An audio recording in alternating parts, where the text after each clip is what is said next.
Hi అండి. Welcome to my channel. నోట్లో ఇలా వేసుకోగానే మెత్తగా కరిగిపోతుందండి. అంత బావుంటుంది వెన్నలాగా. కొత్తగా చూస్తున్న వాళ్ళు సబ్స్క్రైబ్ జేసుకోండి. ఇక్కడొచ్చేసి చేసే విధానం చూపిస్తాను.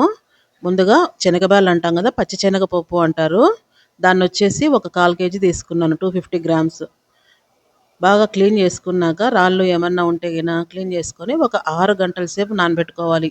ఎందుకంటే ఇవి ఎంత నానితే అంత బావుంటుంది.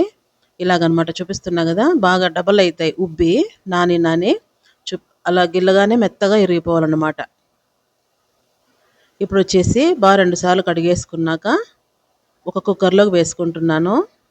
ఇందులోకి ఒక కప్పు పాలు పోసుకుంటున్నాననమాట. ఎందుకంటే ఇవి పాలతోనే ఉడికిచ్చాలి.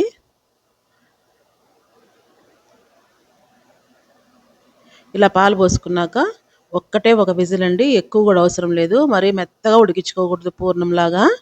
ఇలా విజిల్ అవ్వగానే ప్రెషర్ పోతానే మనము మూత తీసేసి ఇలా చూసుకోవాలి. ఎందుకంటే ఇంకా కొన్ని పాలు ఉంటాయి కదా! అవి కూడా హైలో పెట్టేసుకొని ఇమరబెట్టేసుకోవాలి. చూడండి చూపిస్తున్నా కదా! మరీ ఎక్కువ మెత్తగా కాకోకుండా అలా ఉడికితే చాలు. ఇది ఎంత బాగుంటుందంటే మీరు ఒకసారి ట్రై చేస్తారనేసి చూపిస్తున్నాను. మొత్తం ఇలాగ డ్రై అయ్యేలాగా వేయించుకుంటూనే ఉండాలి.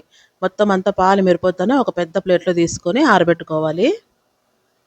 చల్లారబెట్టుకోవాలి. కనీసం అంటే ఒక 5, 6 గంటలన్నా ఆరాలి. పొడి పొడి రాలాలి బ్యాళ్ళు. లేదంటే ఎండలో అయినా పెట్టుకోవచ్చు. నేనిక్కడొచ్చేసి ఫ్యాన్ కిందే పెట్టుకున్నాను. ఒక 8 అవర్స్ లాగా. చూడండి ఒకదానికొకటి అంటుకోకుండా పొడి పొడిగా రాలుతున్నాయి గదా! ఇలా బాగా ఆరబెట్టుకున్నాక మిక్సీకేసుకోవాలి. ఇవి ఎంత ఎండితే అంత బావుంటుంది. ఎంత పొడి పొడిగా రవ్వలాగా రావాలన్నమాట. మరీ ముద్ద కట్టుకోకుండా. అంత తొందరగా ఏయించుకునేకి కూడా టైం తక్కువ పడుతుందనమాట వేయించుకునేటప్పుడు. ఇలాగ నేను 2 భాగాలుగా మిక్సీకేసుకుంటున్నాను. ఇలా మొత్తం మిక్సీకేసుకున్నాక ఈ పౌడర్‌ని ఒక పెద్ద వెడల్పాటి ప్లేట్‌లో తీసేసుకొని ఇప్పుడు కడాయిలోకి నెయ్యి వేసుకుంటున్నాను. ఇక్కడ చూపిచ్చే నెయ్యి వచ్చేసి కరెక్ట్ 3/4 స్పూన్ అండి అది. నేను ఫస్ట్ 3/4 స్పూన్ అందులోది 3/4 భాగం వేసేసుకొని ఈ పౌడర్ అంతా వేయించుకుంటున్నాను. బాగా ఎర్రగా మంచి వాసన వచ్చేదాకా. మాడిపోకోకుండా అక్కడే ఉండి బాగా కలపెడుతూ ఉండాలి.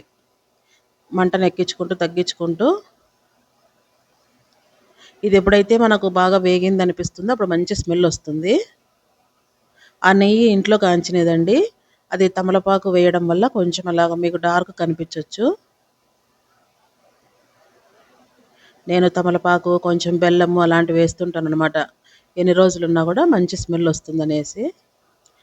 ఇలాగనమాట మంచిగా ఎర్రగా అయిపోతానే మనకు మంచి స్మెల్ వస్తుందనమాట. మనము అప్పుడొచ్చేసి ఇంక వెడల్పాటి తట్టలో తీసేసుకొని ఇలాగా చూడండి ఏమాత్రం మాడలేదు గదా! నేను ఆటికి అక్కడే ఉండి తిప్పుతూనే ఉన్నాను. ఇంకా కొంచెం మిగిలిచ్చుకున్నాం గదా! ఆ నెయ్యి వేసేసుకొని మనకి ఏమేం కావాలో అవన్నీ డ్రై నట్స్ ఏసుకోవచ్చు. నేనొచ్చేసి ఇక్కడ కలింగడి ఇత్తనాలు కొన్ని, బాదాం ముక్కలు, అలాగే గోడంబి చిన్న చిన్నగా కట్ చేసుకొని ఆ రెండిటిని ఇలాగ వేసుకుంటున్నాను. ఇప్పుడొచ్చేసి పాకాని కోసం అనమాట. బెల్లం పాకం కోసం. ఇక్కడ 3/4 కప్పు వాటర్ ఏసుకొని చాలండి. ఎందుకంటే ఎక్కువ పొడి పొడిలాడిందనుకోండి రవ్వలాగా ఒక కప్పు ఏసుకోవాలి. నాకు కొంచెం ముద్దలాగా అయింది కాబట్టి 3/4 కప్పు. ఇందులోకి కరెక్ట్‌గా 250 గ్రామ్స్ బెల్లకి 250 గ్రామ్స్ బెల్లం. కరెక్ట్ సరిపోతుందనమాట. ఇది ఎక్కువ పాకం రావాల్సిన పని లేదనమాట. తీగ పాకం అంట అట్లాంటివి ఏం లేదు. ఇందులోకి ఒక 3 ఇలాచీలు కొట్టేసుకుంటున్నాను. ఇది బాగా కనీసం అంటే ఒక 10 నిమిషాలు ఉడకబెట్టాలి. బుడగలొస్తున్నాయి గదా! అప్పుడు ఇందాక మనం వేయించుకున్న ఈ పొడినేసేసుకోవాలి. వేసుకొని బాగా సిమ్‌లో పెట్టుకొని కలుపుతూనే ఉండాలి. బాగా గట్టి పడుతుందనమాట. ఇది చక్కెరతో అయినా చేసుకోవచ్చు. నేను బెల్లంతో చేసుకుంటున్నానిక్కడ. రంజాన్ స్పెషల్ అండి ఇది. ఎందుకంటే ఉపవాసాలు ఉంటారు గదా! సాయంత్రం పూట ఒక స్వీట్ లాంటిదనమాట ఇది. ఎప్పుడైనా చేసుకోవచ్చు ఇదేముందండి. ఇంట్లో శనగబ్యాళ్ళు ఉంటే రాత్రి నానబెట్టేసి పొద్దున్నే ఇలాగా చేసేసుకుంటే అంతా నాకు ఒక అర్ధగంట, ముక్కాలు గంటలో అంటే అవి ఆరేకి టైం పట్టింది కానీ, ఇవి వేయించుకోవడానికి, బెల్లం ఇట్లా కరిగించుకోవడానికి ఏం పెద్ద టైం పట్టలేదు. తొందరగా చేసుకోవచ్చు. ఇలాగంతా సిమ్‌లో పెట్టి కలబెడుతుండగానే గట్టిగయిపోతుంది ఇది. మనం ఇక్కడే ఉండి చూసుకుంటుండాలి. ఇంకా కొంచెం గట్టిగా అయితే మనం కట్ చేసుకునేకి బర్ఫీ షేప్‌లో బాగొస్తుందనమాట. మీకు ఇంకా కొంచెం తీపి ఎక్కువ కావాలనిపించింది అనుకోండి, ఎందుకంటే కొంచెం ఎక్కువ తినేవాళ్ళు ఉంటారు కదా, వేసుకోవచ్చు అనమాట ఒక ఉంట లాగా బెల్లాన్ని.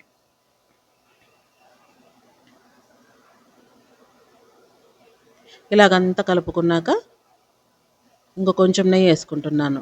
అంటే మొత్తం వేసేసుకోవాలి. నేను ప్లేట్‌కి రాద్దామనేసి కొంచెం మిగిలించుకున్నాననమాట. కరెక్ట్ సరిపోతుంది నేను చూపించినంత మెజర్‌మెంట్ నెయ్యి.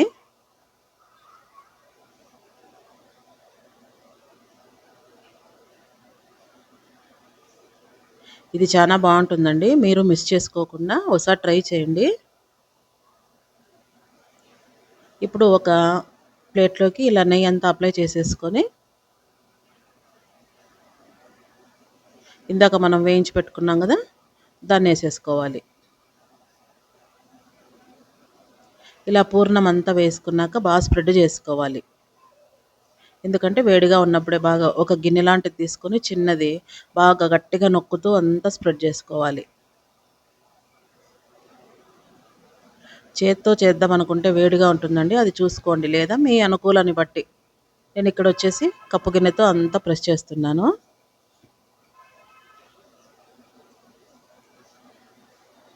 ఇలాగంతా ప్రెస్ చేస్తున్నప్పుడు మనం వేసాం కదా నెయ్యి, అది వేడికి వచ్చేసింది అనమాట పైకంతా మొత్తము.